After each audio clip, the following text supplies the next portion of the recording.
Sir, Yes. can you put me in a host? Oh, Because I wait, am wait, unable to share. wait.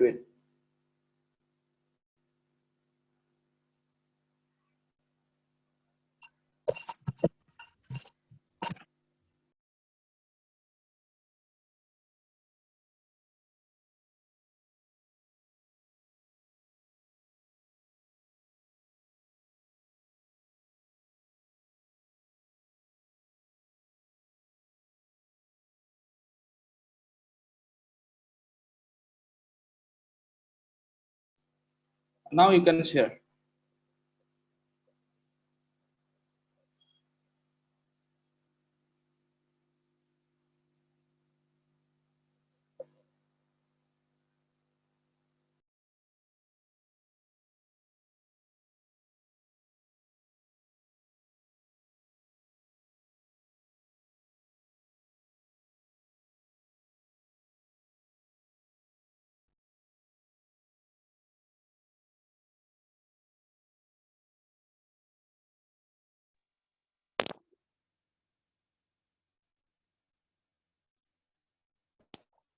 Okay, sir. Am I audible? Yes, you are audible. Okay, sir. So, good morning, everyone. My topic is on interactive waterfall system.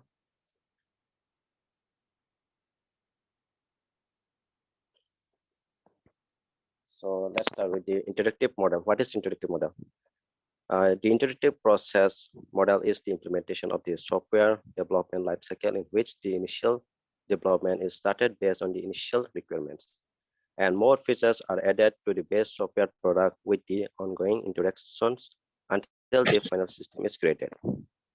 So it basically means it is a particular implementation of a software development lifecycle that focuses on an initial simplified implementation, which then progressively gains more complexity and a broader feature set unit of the final system until the final system is complete.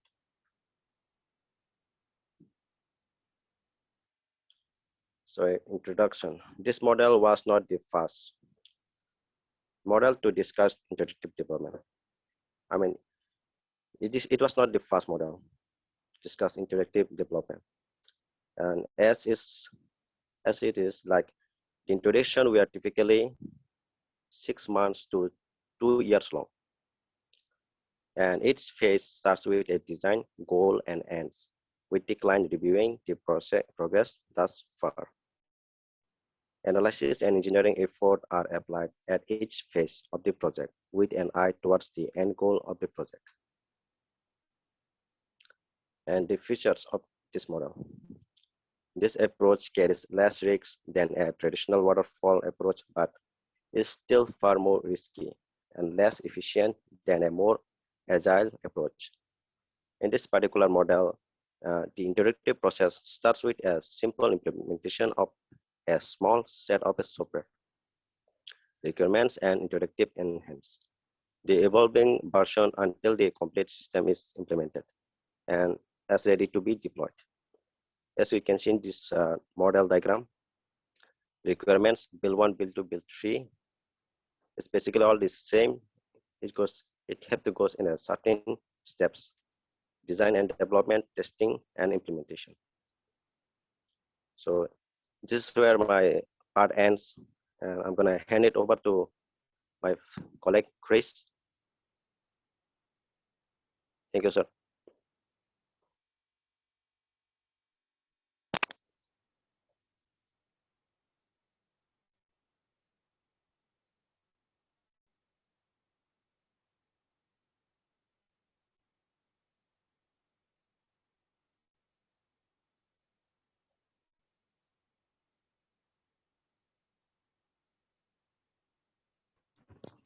Hello, sir. Good morning, sir. Am I audible, sir? Yes, you are audible.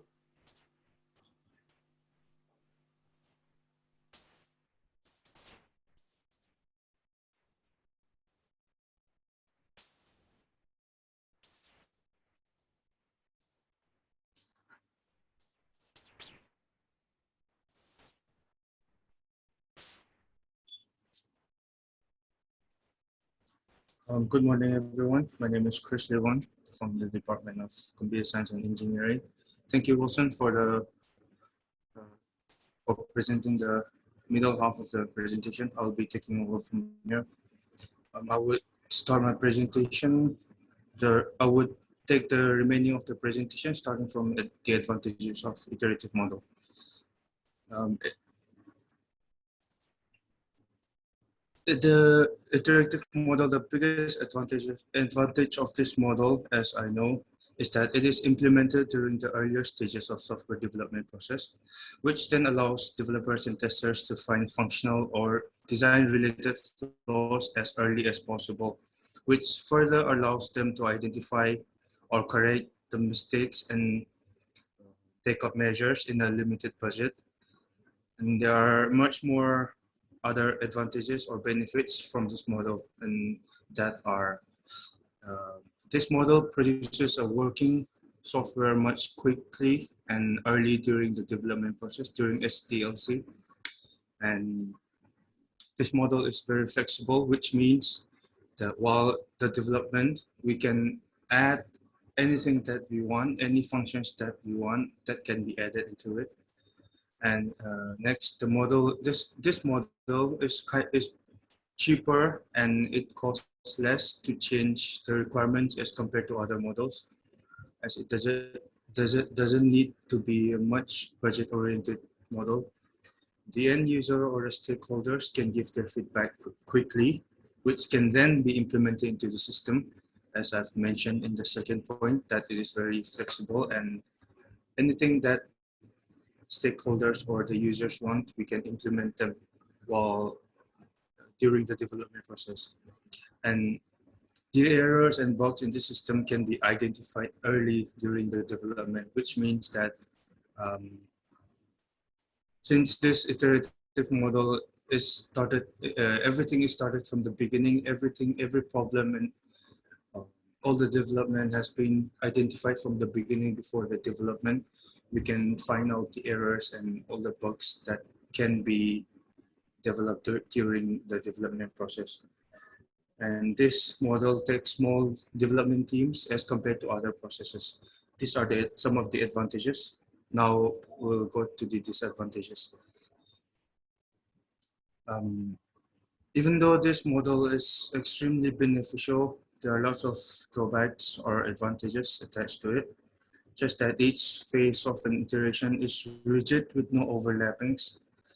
Also, this system architecture or design issues may come up because not all requirements are gathered at the beginning of the entire life cycle. That means that, and this and there are some more disadvantages that I'll bring out. Number one, there are problems pertaining to the system architecture that can come up because the requirements are not gathered upfront, as I've mentioned before. Next, this particular model is not a good choice for small projects, as it can take 6 to 2 months of development, as mentioned earlier by my previous colleague. And this particular model is more resource intense than the waterfall model. There are risks involved that require highly qualified specialists to check the risk in our system, and the whole process is difficult to manage. These are some of the advantages that I've gathered. In the conclusion, the iterative model iterates planning, design, implementation, and testing stages again and again. This helps in ensuring that the final product built iteratively is according to the standard required by the user. This model gives an opportunity to identify and rectify any major design or planning flaws in the process model. This is because of its cyclic nature. Furthermore, the iterative model is really beneficial as it can accommodate changes in the initial specified requirements to the system. And this is all for my presentation today. Thank you. Thank you, sir. Okay. Thank you, both of you.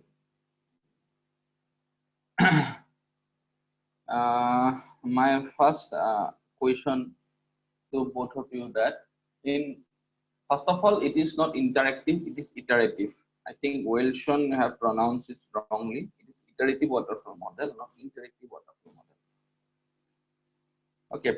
Then the question is that, as can you share the PPT again? Someone share the PPT again. All right, Wilson sir. or Sure, sir.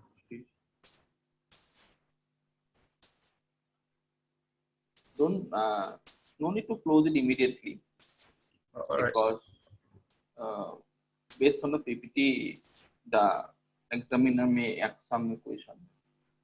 And one more suggestion to all of you: when you prepare PPT,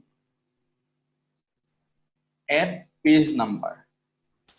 When you go for a presentation, when you prepare a PPT, it's better to give the page number, not in the cover page, like suppose topic on presentation or not in that page, but after that, after the content page.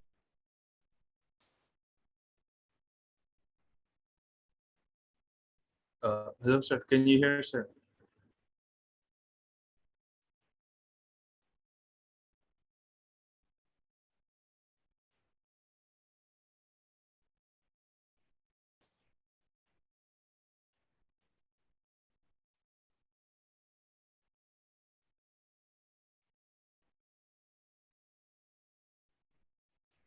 Hello, sir.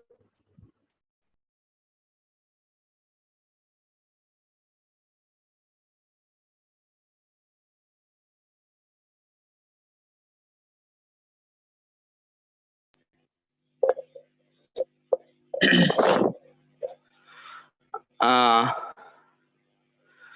when what I'm mentioning that when you prepare a PPT, always add page number from the introduction page, which helps you helps the examiner to remember that at which slide and he or she wants to ask some questions. Okay. Now go to the slide number 4. The diagram, where the diagram is available. Okay, so in this diagram, you have mentioned that in build 1, build 2, build 3. That means we are doing the same thing again and again. That means design and development in build 1 also, design and development in build 2 also, design and development in build 3 also. Similarly, testing is also repeated multiple times. Implementation is also repeated multiple times. So can you justify these points, that how these points actually benefits this model?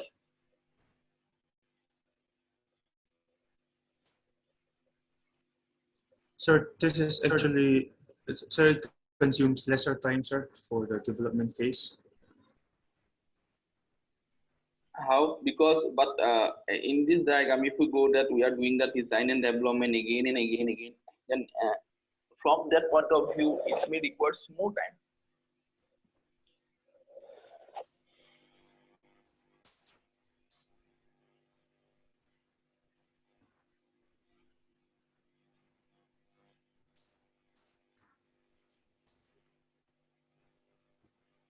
Anyone? Wilson or Trish?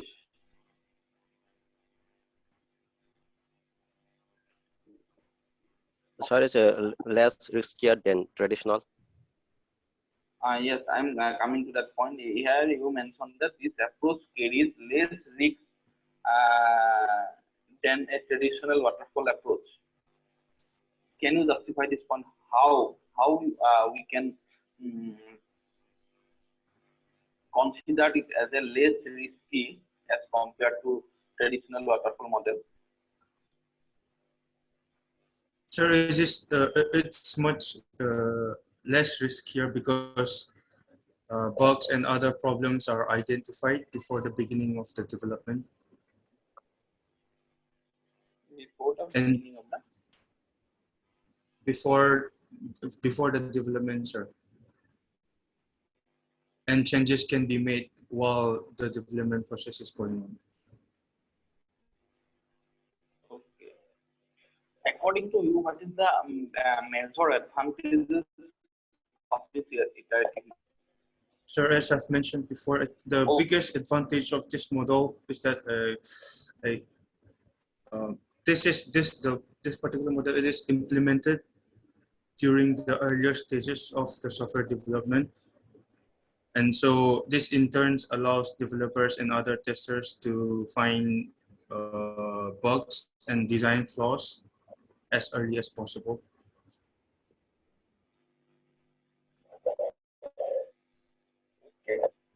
Okay, thank you, both of you. Thank you, sir.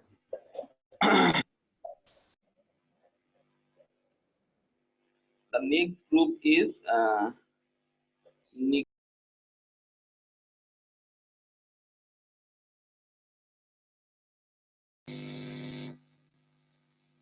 Nikhil and Chandrasekhar, but they have not joined yet. Why? Anyone have any idea?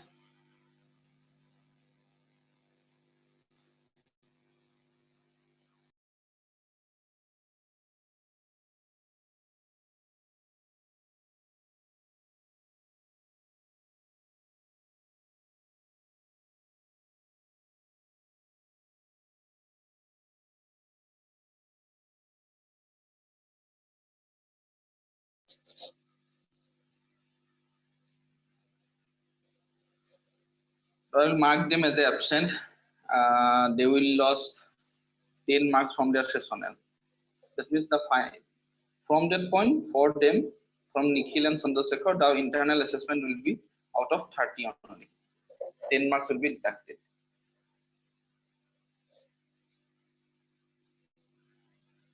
Someone informed them that there are 10 marks will be deducted from their sessional marks.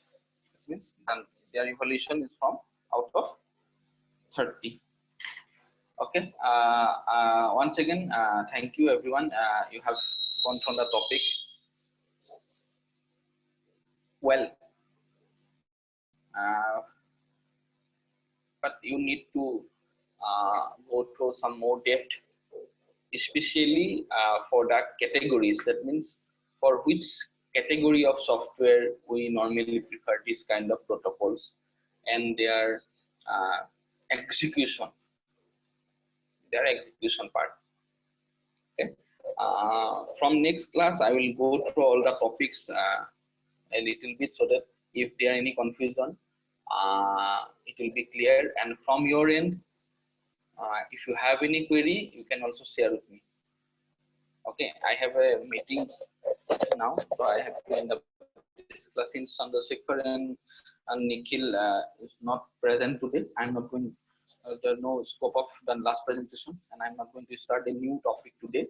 From tomorrow, I will continue. Tomorrow, I think you have exam. So after exam, I will continue the discussion. Okay. Okay. Thank you. Thank you, everyone. Any query from anyone?